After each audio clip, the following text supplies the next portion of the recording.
Hello and welcome to my channel Science with Preeti. This is Preeti Prasad. Now in this video I am going to solve some numerical problem based on heating effect of electric current of the chapter electricity of standard 10th science. Okay, so now if we have a question, a potential difference of 250 volts is applied across a resistance of 500 ohm in an electric iron. Okay, so first calculate current and heat energy produced in joules in 10 second. Okay, so हमें जैसे electric iron है, जैसे हमने बताया था कि जो electric heating effect जो होती है वो होती क्या है, जब कोई इलेक्ट्रिकल अप्लायंस से कोई करंट पास होती है तो उससे जो जितनी इलेक्ट्रिकल एनर्जी है वो कन्वर्ट हो जाती है हीट एनर्जी में. ओके, तो इलेक्ट्रिकल हीटिंग अप्लायंस जैसे कि इलेक्ट्रिक हीटर हुए, इलेक्ट्रिक करंट हुए, गीज़र हुई, इमर्सन रॉड हुए, इसमें जो हीटिंग जो एलिमेंट होते हैं, जो कॉइल होती है, जो हीटिंग कॉइल होती है वो बहुत ही हाई रेसिस्टेंस वायर जो नाइक्रोम की बनी होती है, जो कि इलेक्ट्रिकल एनर्जी को उसे कन्वर्ट करने में मदद करती है हीट एनर्जी में. ओके, सो इसे कहते हैं electrical heating appliance. Okay, so हमें जैसे ये इलेक्ट्रिक आयरन है, इसमें अकॉर्डिंग टू द क्वेश्चन इसमें जो रेजिस्टेंस वायर है उसकी रेजिस्टेंस कितनी है 500 ओम. ओके, जो नाइक्रोम की बनी होती है हाई रेजिस्टेंस वायर, ये इलेक्ट्रिकल हीटिंग अप्लायंस है. Okay, electric iron. ओके, और इसकी जो वोल्टेज है वो कितनी है 250 वोल्ट, जिसमें वोल्टेज जो अप्लाई की गई है, जो पोटेंशियल डिफरेंस है वो कितनी है 250 वोल्ट. तो हमें क्या फाइंड आउट करना है, हमें क्या कैलकुलेट करना है, करंट, इसे करंट कितनी फ्लो हो रही है और हीट एनर्जी इसमें कितनी प्रोड्यूस हो रही है 10 सेकेंड में. Okay, so from ohms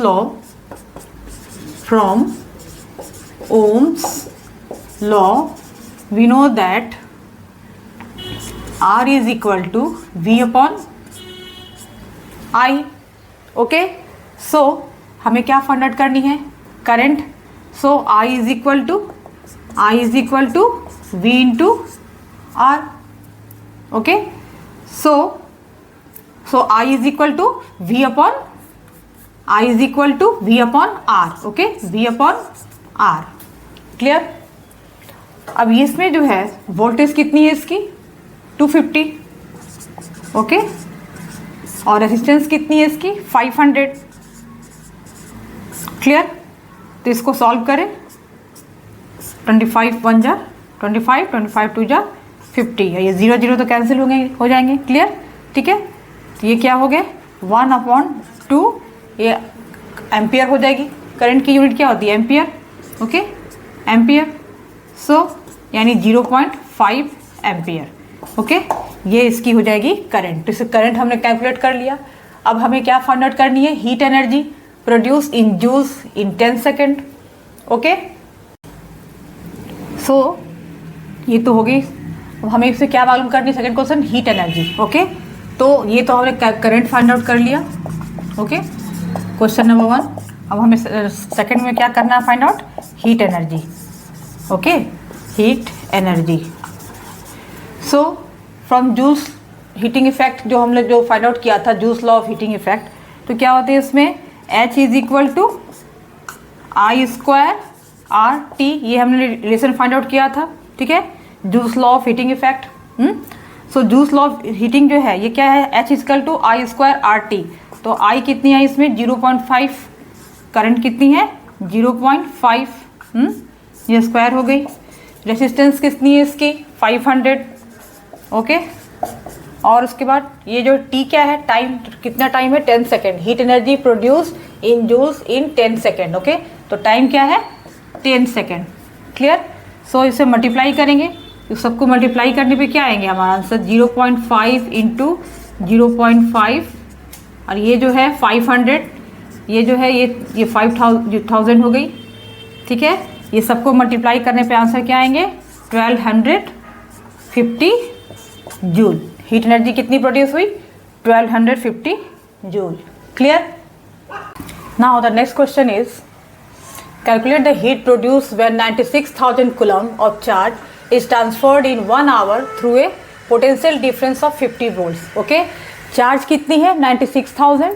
okay, और इस ट्रांसफर हो रही है कितने टाइम में 1 आवर में. 1 आवर में 96,000 चार्ज इसमें फ्लो कर रही है. ठीक है, तो हमें क्या मालूम करना है, हीट प्रोड्यूस, इसमें हीट कितनी प्रोड्यूस होती है जब उसे पोटेंशियल डिफरेंस कितनी दी गई है 50 वोल्ट्स, यानी 50 वोल्ट इसकी वोल्टेज कितनी है 50, ओके। और इसमें जो ये है 96,000 इसकी चार्ज है, 96,000, ठीक है, ये इसकी क्या है चार्ज है Q, ओके। और इस तरह से तो हमें हमको फाइंड आउट करना है इसमें हीट पर, यानी कि from joules law, okay, from joules law of heating effect, we know that H is equal to I square RT, okay, I square RT। तो हमें फाइंड आउट करनी है इसमें करंट, ओके, रेसिस्टेंस और टाइम, क्लियर। तो पहले current मालूम करने के लिए इसमें हम क्या करेंगे, from the definition of current I is equal to क्या होती है, current I is equal to Q by T, okay. तो इसमें Q कितनी है, चार्ज कितनी है 96,000, ओके, अपॉन टाइम कितनी है 1 आवर, ठीक है, ये 1 आवर है। तो इसको क्या करेंगे, सेकंड में कन्वर्ट करेंगे, 96,000 अपॉन 60 इंटू 60, सेकेंड में कन्वर्ट कर दिए, क्लियर। अब इसको क्या करें, हम सॉल्व करेंगे, ओके, सॉल्व करें इसको, तो क्या सॉल्व करने पे आएगा 26.67 एम्पियर, ओके। अब हमें करंट आई की वैल्यू पता हो गई, अब हमें किसकी वैल्यू पता करनी है, रेजिस्टेंस की। सो फ्रॉम ओम्स लॉ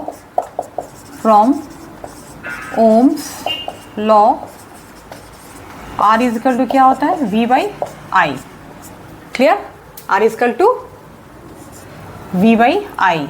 तो वोल्टेज कितनी है 50, करंट कितना आया 26.67, ओके। सो क्या आएगा, इसको सॉल्व करेंगे, डेसिमल को हटाएंगे, 50 इंटू 100 अपॉन 2667, ओके। सॉल्व करने पे क्या आएगी इसकी वैल्यू, ओके, 1.87 रेजिस्टेंस की, ओके, 1.87 रेजिस्टेंस वैल्यू आ गई हमें। तो हमें आई पता हो गया, आर मालूम हो गया। अभी वैल्यू को हम इसे पुट करेंगे क्योंकि हमें हीट एनर्जी फाइंड आउट करनी है। So therefore heat energy H is equal to क्या है आई स्क्वायर आर टी। तो आई की वैल्यू क्या है इसमें 26.67, ये इसको स्क्वायर कर देंगे, क्लियर। ये जो वैल्यू है ना, ये इक्वेशन इसको इक्वेशन ए मान लिए, इसको इक्वेशन बी मान लेते हैं, इसको इक्वेशन सी मान लेते हैं। तो बी और सी की वैल्यू हम ए में पुट करेंगे तो हमें हीट एनर्जी एच की वैल्यू हमें मालूम हो जाएगी, ओके। सो आई स्क्वायर रेजिस्टेंस आर कितनी है 1.87, ओके, और टाइम क्या है 60 इंटू 60 सेकेंड में कन्वर्ट कर देंगे 1 आवर को, क्लियर। सो इसको मल्टीप्लाई करेंगे, क्लियर। तो वैल्यू क्या आएगी, ओके, 47,88,400 जूल, ओके। अब इसको किलो में कन्वर्ट कर देंगे, ओके। सो 4788.4 kilo joule, okay, 4788.4 kilo joule, ये इसकी हीट एनर्जी इसमें प्रोड्यूस होगी, clear. Now the next question is, two resistance wires of the same material and of equal length and equal diameters are first connected in series and then in parallel, okay, in an electric circuit. The ratio of heat produced in series and parallel combination would be, ये हमें 4 इसमें option दिए गए, इसमें से हमें choose करने की कौन से होंगे, 1:2, 2:1, 1:4, 4:1। तो क्वेश्चन क्या है कि 2 रेजिस्टेंस वायर दिए गए हैं, ठीक है। तो सपोज करो कि वो जो रेजिस्टेंस वायर है वो X है, okay. Suppose the resistance of each one of the 2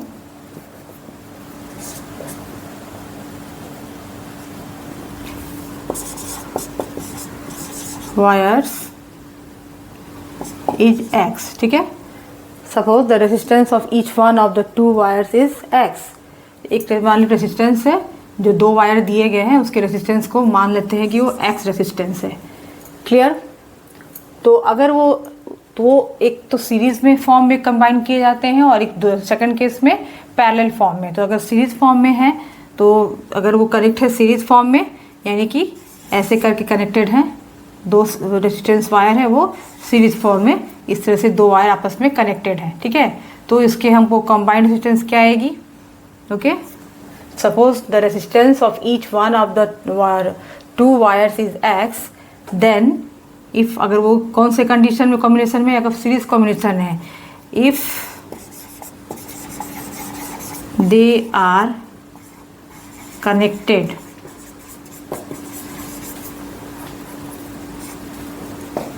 in series combination,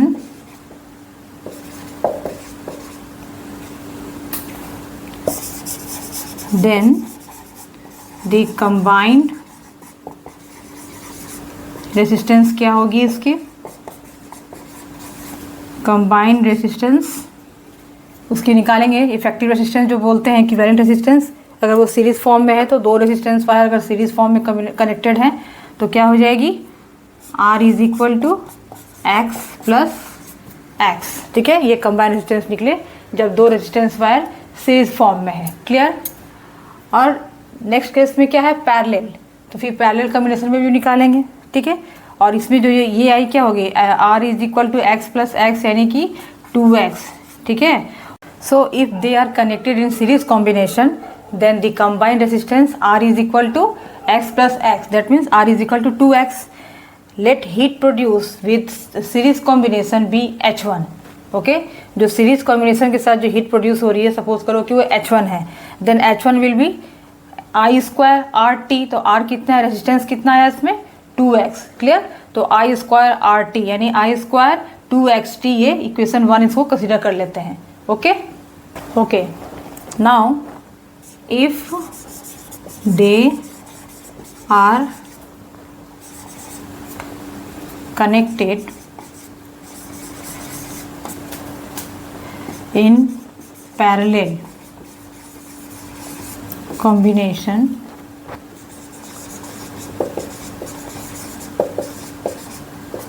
okay, if the 2 resistors are connected in parallel combination, okay, यहाँ पे क्या है? इफ 2 रेजिस्टेंस है, if the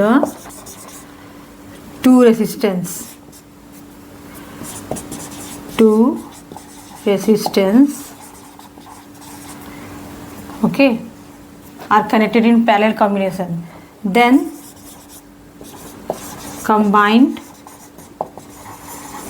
resistance will be 1 upon R is equal to 1 upon x plus 1 upon x. Okay, 1 upon R is equal to 1 upon x plus 1 upon x, क्योंकि ये क्या है? Parallel combination में भी हम लोग सेकेंड टाइम में कंसिडर कर रहे हैं। तो क्या हो जाएगी इसकी वैल्यू? x, ये करेंगे क्या हो जाएगी? 2/x। Therefore combined resistance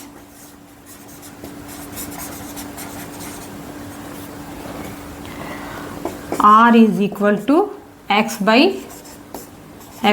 2। Okay, x by 2। Resistance कितनी निकली पैरेलल कॉम्बिनेशन में? Combined resistance R is equal to x by 2। Okay, और इसमें अगर हीट जो प्रोड्यूस हो रही है पैरेलल कॉम्बिनेशन में, अगर उसको मैच टू कंसिडर कर ले, okay, suppose let the heat produced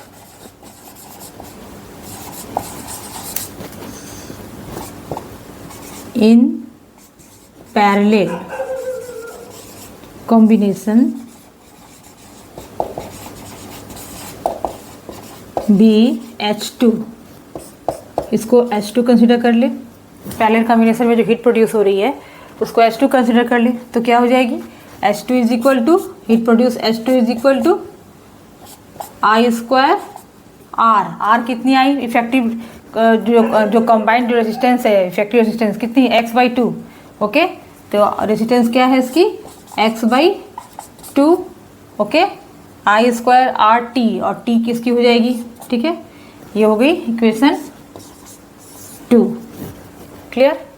अब वो जो इक्वेशन 2 है, ओके, इक्वेशन 2 को इक्वेशन 1 में हम फिर डिवाइड करेंगे, तो क्या हो जाएगा H1/H2। Okay, suppose the heat produce with the parallel combination of resistance is H2। Okay, जब वो दो रेजिस्टेंस वायर जो सेम मटेरियल के हैं, सेम डायमीटर हैं, तो अगर वो पैरेलल फॉर्म में ऐसे कनेक्टेड हैं तो इसमें जो हीट प्रोड्यूस हो रही है वो क्या है H2। ओके, पहले फर्स्ट केस में क्या थी, वो सीरीज फॉर्म में थी, दो रेजिस्टेंस वायर जो है एक दूसरे से सीरीज फॉर्म में कनेक्टेड थे, कंबाइंड थे। ओके, तो इसकी जो हमने इफेक्टिव रेजिस्टेंस निकाली है, हीट क्या निकाली थी, वो H1 थी।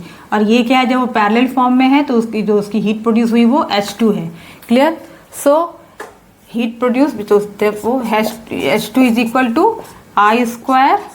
ओके, और इसका ये क्या आएगा, रेजिस्टेंस क्या है इसका, X/2 into T। Okay, I² X/2 into T। इसकी इफेक्टिव जो रेजिस्टेंस है, कंबाइंड रेजिस्टेंस क्या आई थी, X/2 आई थी, तो ये H2 में पुट कर दे। I² R कंबाइंड रेजिस्टेंस कितना आया था सेकंड केस में, जब पैरेलल फॉर्म में थे, तो X/2 इंटू T। ओके, तो ये हो गए I² X/2 इंटू T। अब क्या करेंगे, इक्वेशन ये जो है इक्वेशन 2 ले लेते हैं, अब डिवाइड करेंगे इक्वेशन 1 में 2 से। Okay, so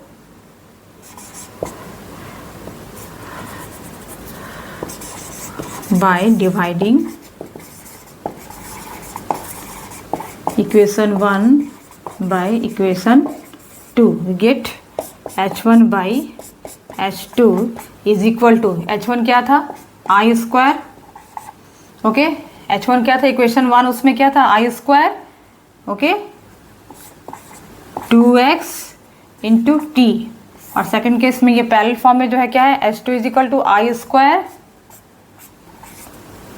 into X/2 into T। Okay, अब इसको सॉल्व करते हैं, ये T तो कैंसिल हो जाएगी, I² भी ये कैंसिल हो जाएगी। क्लियर। तो ये जो है 2 रेसिप्रोकल है, ऊपर चले जाएंगे तो क्या होंगे, 2 इंटू 2 4। ओके, और ये x और x भी कैंसिल हो जाएगी, यानी कि 4/1 आया। H1/H2 is equal to 4/1। Okay, यानी इसकी रेशियो क्या हो जाएगी, 4:1। यानी इसकी कौन सी आएगी ऑप्शन इसमें, 4:1। Okay, the ratio of heat produce in series and parallel combination would be 4:1। So answer will be D, option D। Okay.